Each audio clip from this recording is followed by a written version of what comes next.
السلام علیکم ورحمۃ اللہ وبرکاتہ۔ عزیز طلباء و طالبات، آپ سب کا خوش آمدید ہے ہماری یوٹیوب چینل جے کے بوس فاؤنڈیشن کلاسز میں۔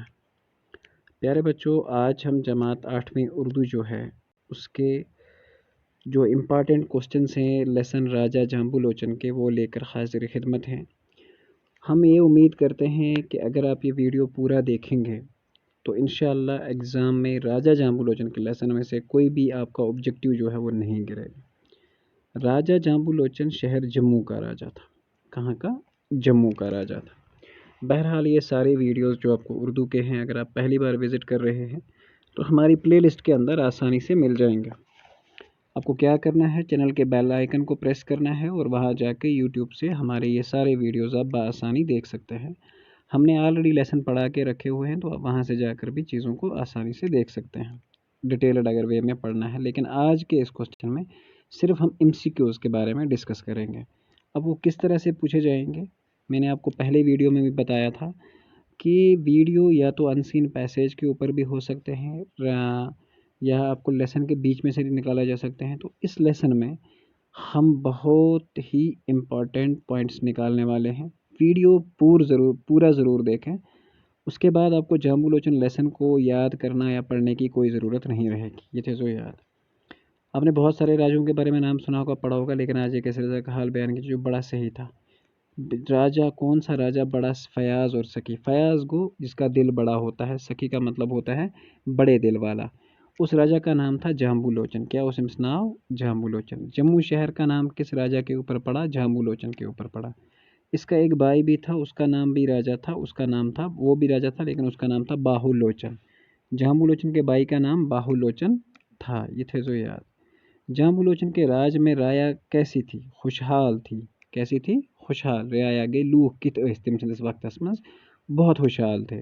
لوگ امن و سکون سے زندگی، کوئی محتاج نہیں تھا، اناج کی کمی نہیں تھی۔ ٹھیک چھا، یہ چیز تھاون یاد، کس کس چیز کی کمی نہیں تھی؟ دور دور سے لوگ سیاحت کے لیے غرض سے یہاں آتے تھے۔ راجہ کے دربار میں ہر شخص کو، کس راجہ کے دربار میں ہر شخص کو جانے کی اجازت تھی؟ راجہ جامبو لوچن کے دربار میں۔ وہ خود کو ایک فریاد سننے کے لیے ہمیشہ تیار رکھتا۔ راجہ نے اعلان کر رکھا تھا۔ راجہ نے کیا اعلان کر رکھا تھا؟ کوئی سرکاری اہلکار کسی کے ساتھ سختی سے پیش نہ آئے، کسی کے ساتھ سختی سے پیش نہ آئے۔ راجہ کے اس حکم کی تعمیل کرتے تھے اور ہر لوگ اس کی حکم کی مانتے تھے۔ راجہ جامبو لوچن کو ادب سے بڑا شغف تھا۔ ادب کو کس چیز کے ساتھ پیار تھا؟ لٹریچر سے بہت لو تھا، بہت محبت تھی۔ اس نے اپنے دربار میں متعدد ادیب و شاعر جمع کیے تھے۔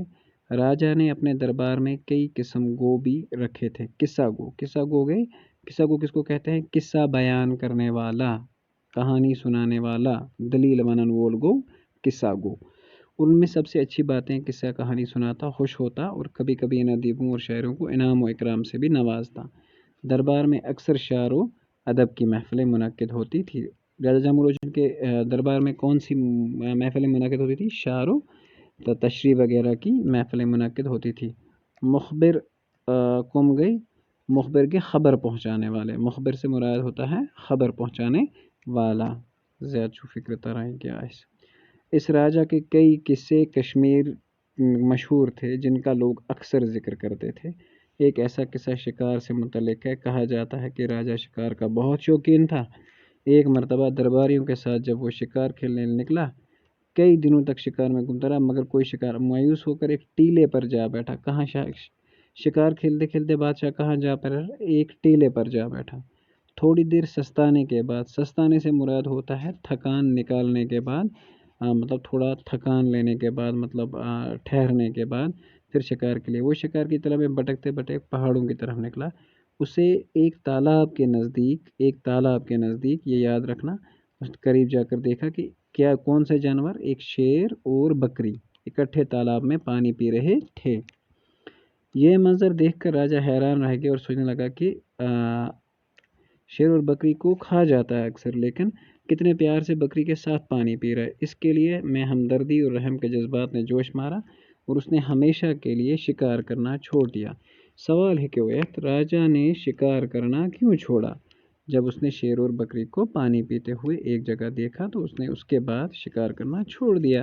راجہ نے جس مقام پر شیر بکری کو دیکھا تھا اس جگہ پر ایک خوبصورت شہر بسایا اور اس کا نام جامبو رکھا، شہر کا نام جامبو رکھا، جو رفتہ رفتہ سے اب جموں کے نام سے مشہور ہے۔ ٹھیک ہے، راجہ جامبو لوچن نے اس شہر میں کئی مندر بھی بنوائے، اس لیے جموں کو مندروں کا شہر کہتے ہیں، جموں کو مندروں کا شہر بھی کہلاتے ہیں۔ میں چھوٹا سا شہر تھا، آبادی کم اور بازار بھی کم تھے۔ بچوں، اب جموں شہر میں مختلف پھیل چکا ہے، شہر بہت پھیل چکا ہے، یہاں کی آبادی میں اضافہ ہوا ہے۔ جموں شہر میں ہندو، مسلمان، سکھ، عیسائی سبھی مذاہب کے ماننے والے مل جل کر رہتے ہیں۔ یہاں کے مقامی باشندوں کو ڈوگرا کہا جاتا ہے، جموں کے مقامی باشندوں کو ڈوگرا کہا جاتا ہے۔ بیاک امپورٹنٹ پوائنٹ، ان کی مادری زبان جو ہے وہ ڈوگری ہے۔ جموں کے باشندوں کی مادری زبان کون سی ہے؟ ڈوگری ہے، بیاک امپورٹنٹ پوائنٹ۔ لیکن اب گوجری، پہاڑی، پنجابی، کشمیری کے علاوہ اردو اور ہندی بولنے والے بھی یہاں بس گئے ہیں۔ ٹھیک ہے، اب جموں میں بہت سارے بازار ہیں جہاں کئی طرف کا بے شمار اسکولوں اور کالجوں کے علاوہ یہاں یونیورسٹیاں بھی ہیں۔ اب شہر میں چوڑی چوڑی سڑکیں ہیں اور جن پر گاڑیاں، ریل، پیل ہے۔ کئی جگہ فلائی اوور بھی تعمیر کیے گئے جن سے ٹریفک کی آمد و رفت آسان ہوتی ہے۔ فلائی اوور سے کیا ہوتا ہے؟ ٹریفک کی آمد و رفت آسان ہو جاتی ہے، تو یہ یاد رکھنا۔ یہاں کی آب و ہوا معتدل ہے، مطلب نہ زیادہ گرم نہ زیادہ ٹھنڈ۔ یہاں کے لوگ جفا کش سے مراد ہوتا ہے محنت والے کرنے والے لوگ، محنت مشہوری کرنے والے لوگ۔ اس شہر میں اب مندروں کے علاوہ گرجے، مسجدیں، گردوارے بھی خاص طور کی تعداد میں ہیں۔ ہوائی اڈہ اور ریلوے اسٹیشن کی سہولیت بھی دستیاب ہے۔ آئی بات سمجھ؟ تو یہ ساری چیزیں جموں شہر میں کون سی سہولیات دستیاب ہیں؟ ریلوے اسٹیشن اور باقی چیزیں، ہوائی اڈہ وغیرہ بھی۔ ٹھیک ہے، فیاض کا مطلب ہوتا ہے سخی، یعنی کہ دریا دل کو بڑے دل والا۔ سخی ہوتا ہے سخاوت کرنے والا۔ خوشحال ہوتا ہے مالدار۔ ٹھیک ہے، کھاتا پیتا آسودہ حال، جس کا اچھا گھر ہو، اچھا حال ہو۔ محتاج گو ضرورت مند، غریب۔ ٹھیک ہے، سیاحت وہ سیر و تفریح، ہمہ وقت ہر وقت، تعمیل کرنا کو حکم بجا لانا۔ ٹھیک ہے، معتدد کا مطلب ہوتا ہے کئی، یعنی کہ بہت۔ ترک کرنا کو چھوڑ دینا، بادشاہ نے شکار کرنا ترک کر دیا۔ تن و من کو ہٹا کٹا، اصل لوگ چھے مضبوط جسم والا، اور جفا کش کو محنتی۔ ٹھیک ہے، یہ لیسن میں بھی ورڈ آیا تھا۔ کیسا راجہ تھا؟ صحیح دل کا راجہ تھا۔ شیر اور بکری والے یادگار کس شہر میں قائم کی گئی؟ جموں شہر میں قائم کی گئی۔ شکار کے وقت جموں شہر نے کیا منظر دیکھا؟ شیر اور بکری کو ایک جگہ پانی پیتے ہوئے دیکھا۔ اس سبق میں جو خاص واقعہ بیان کیا گیا ہے، بہرحال یہ ضرورت لکھنا کیا نہ تو یہ اس کو یاد کرنے کی ضرورت ہے۔ مندرجہ ذیل الفاظ کی جمع لکھیے۔ ادیب ادبا، ٹھیک ہے، ادبا لکھا جاتا ہے، الف دال بے الف با پچستراون حمزہ۔ ٹھیک، شاعر گو شورا، شین عین رے الف را۔ ٹھیک ہے، شورا، شین رے۔ ٹھیک ہے، اس کے بعد ہوتا ہے مندر، منادر، مسجد، مساجد، منظر، مناظر، قصبہ، قصبہ جات یا قصبے۔ ٹھیک ہے، دشوے چلن، مقام، مقامات۔ ٹھیک، فیاض صفت ہے، اس سے فیاضی اسم بنتا ہے۔ سخی صفت ہے، اس سے سخاوت اسم بنتا ہے۔ آپ کے سبق میں 5 الفاظ تلاش کیجیے اور پھر ان میں سے اسم بنائیے۔ ٹھیک ہے، ایسے ہی آپ لکھ سکتے ہیں۔ بہرحال یہ کوشچن لکھنا ایگزام سے آتے ہیں، تو آپ صفت بنائیے، یا آپ کے پاس لفظ دیا ہوگا وہاں سے، تو اس کے بیس پہ آپ کو بنانا ہے۔ بہرحال یہاں ہمارا ویڈیو مکمل ہوتا ہے۔ امید کرتے ہیں آپ کو ویڈیو پسند آیا ہوگا۔ اپنے دوستوں کے ساتھ شیئر کریں، امپورٹنٹ پوائنٹس کو کاپی میں لکھیں اور اچھے سے ان کو یاد کریں۔ انشاءاللہ آپ کا پیپر بڑا اچھے سے نکل جائے گا۔ اتنے امپورٹنٹ پوائنٹس اس لیسن میں سے بہت زیادہ ہوتے ہیں۔ ٹھیک ہے، چلیے تو ملتے ہیں نیکسٹ ویڈیو میں، اور آخری ویڈیو میں جس کا نام ہے